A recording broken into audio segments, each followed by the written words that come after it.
आज हम बात करेंगे भारत के सबसे अमीर आदमियों के बारे में। भारत में महामारी के बाद मांग में सुधार और इसकी अर्थव्यवस्था को ब्रिटेन को पीछे छोड़ते हुए दुनिया की सबसे पांचवी बड़ी अर्थव्यवस्था बनी है। ठीक है, लेकिन शेयर बाजार इस साल की तुलना में मामूली रूप से नीचे था, जिससे बड़ा नुकसान हुआ और रुपया कमज़ोर हुआ। उसी अवधि में 10% गिर गया था। उसके बाद भी भारत के 100 सबसे अमीर लोगों की संयुक्त संपत्ति 25 अरब डॉलर, लगभग 800 करोड़ हो गई है, जिसमें हमारे सबसे अमीर लोगों में आता है नंबर 1 पे गौतम अडानी। गौतम अडानी, उनकी नेटवर्थ है 150 बिलियन डॉलर, जो कि अभी एशिया में नंबर 1 पे है। गौतम अडानी 21 बिलियन डॉलर की समूह के अध्यक्ष है, जो बंदरगाहों, हवाई अड्डों, बिजली उत्पादन और प्रसारण, हरित ऊर्जा, खाद्य तेलों, सीमेंट और रियल इस्टेट में रुचि रखते हैं। अडानी अपने गृह राज्य गुजरात में मुद्रा पोर्ट को नियंत्रित करते हैं और भारत का सबसे बड़ा हवाई अड्डा के संचालक है। 2022 में अडानी ने भारत का दूसरे सबसे बड़ा सीमेंट उत्पादक बनने के लिए स्विच फर्म हॉलिस की भारतीय संपत्ति 10.5 बिलियन डॉलर में हासिल करी है। अडानी भी सूचीबद्ध अडानी विल्मर अरबपति कुओक कबीले के विल्मर इंटरनेशनल के साथ एक संयुक्त उद्यम है।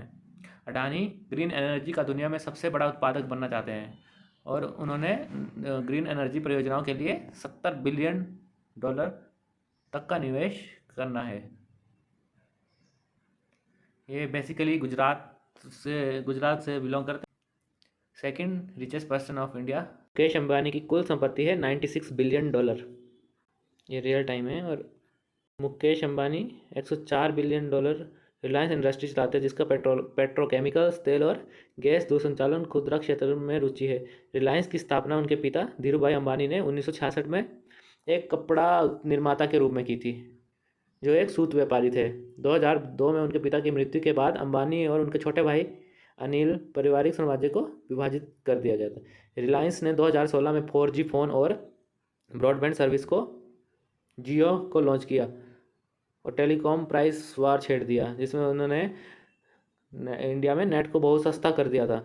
आज इसके 420 मिलियन से अधिक ग्राहक है और यह 5G सेवाओं को लॉन्च करने के लिए तैयार है। अंबानी रिलायंस को हरित ऊर्जा में बदल रहे हैं। कंपनी 10-15 वर्षों में नवीनीकरण ऊर्जा पर 80 बिलियन डॉलर का निवेश करेगी और रिफाइनरी के बगल में एक नया परिसर बनाएगी। अभी इंडिया में ग्रीन एनर्जी का बहुत ही ज़्यादा प्रचलन हो रहा है, जिसके कारण अभी जो भी बड़े बड़े उद्योगपति हैं वो ग्रीन एनर्जी के लिए ग्रीन एनर्जी में अपना निवेश कर रहे हैं। ये मुकेश अंबानी की एक लाइन है, कुछ भी और सब कुछ जो डिजिटल हो सकता है वो डिजिटल हो रहा है, भारत पीछे नहीं रह सकता। और तीसरे सबसे अमीर आदमी है राधा किशन दमानी एंड फैमिली। उनकी नेटवर्थ है 27.6 बिलियन डॉलर।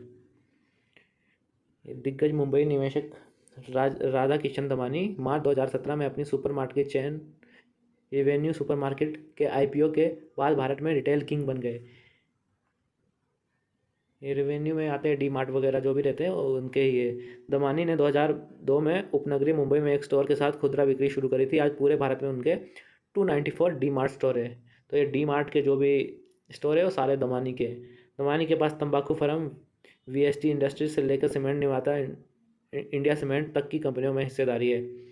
उनकी संपत्ति पोर्टफोलियो में अलीबाग में 156 कमरों वाला रेडिसन ब्लू रिजॉर्ट शामिल है, जो मुंबई के पास एक लोकप्रिय समुद्र तट पर स्थित है।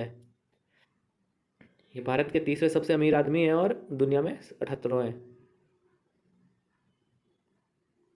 ये मुंबई में रहते हैं।